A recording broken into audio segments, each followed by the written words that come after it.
அன்றே மன்னா. சங்கீதம் 33:9. சங்கீதம் 33:9. அவர் சொல்ல ஆகும், அவர் கட்டளையிட நிற்கும். கர்த்தருடைய வார்த்தையில உள்ள ஒரு வல்லமையை இந்த வசனம் சொல்லுகிறது. அவர் என்ன சொல்லுகிறாரோ அப்படியே நடக்கும். அவர் கட்டளையிட எல்லாமே நிற்கும். வேதத்துல சொல்லப்பட்டிருக்கிறது, நம்முடைய வார்த்தையினால எல்லாவற்றையும் சிருஷ்டித்தாராம். அவருடைய வார்த்தைக்கு அவ்வளோ வல்லமை இருக்கிறது.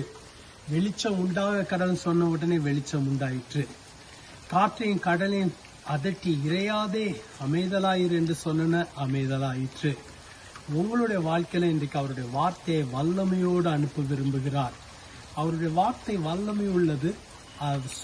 அவர் என்ன சொல்கிறாரோ அதை செய்து முடிக்கும். அதை செய்து முடிக்காமல் அது திரும்பி போகாது. இன்றைக்கு கர்த்தர் உங்களுக்கு ஒரு வார்த்தையை அனுப்புகிறார்.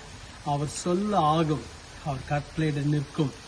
பயப்படாத, நான் உனக்கு கேடகமும் மகா பெரிய பலனுமா இருக்கிறேன் என்று சொல்ல விரும்புகிறார். அவர் செய்ய நினைத்த காரியம் ஒரு நாளும் உங்கள் வாழ்க்கையில் தடைபடாது. ஒருவரும் அதை தடுத்து நிறுத்த முடியாது. ஆகவே சந்தோஷமா இருங்க. அவர் சொன்னபடியே உங்களுக்கு நடக்கும். ஜெபிக்கலாமா? எங்களை அதிகமாக நேசிக்கிற நல்ல ஆண்டவரே, உங்களுடைய வார்த்தையில் உள்ள வல்லமைக்காக நன்றி. அடைக்கப்பட்ட கர்ப்பங்கள் இயேசுவின் நாமத்தினாலே திறக்கப்படுவதாக. ஆண்டவரே, தடையாயிருக்கிற காரியங்கள் இயேசுவின் நாமத்தினாலே நீங்குவதாக. அடைக்கப்பட்ட கதவுகள் இயேசுவின் நாமத்தினாலே திறக்கப்படுவதாக. கர்த்தருடைய கரம் உயர்ந்திருப்பதாக. கர்த்தருடைய கரம் வெளிப்படுவதாக. கர்த்தருடைய கரம் நன்மை செய்வதாக. கர்த்தருடைய கரம் உங்களை பலப்படுத்துவதாக. இந்த நாள் அற்புதத்தின் நாளாக இருக்கட்டும். உற்சாகப்படுத்தும், பலப்படுத்தும், வழி நடத்தும். இயேசுவின் மூலம் ஜெபிக்கிறோம் பிதாவே, ஆமென். கர்த்தர் உங்களை ஆசீர்வதிப்பார். ஆமென்.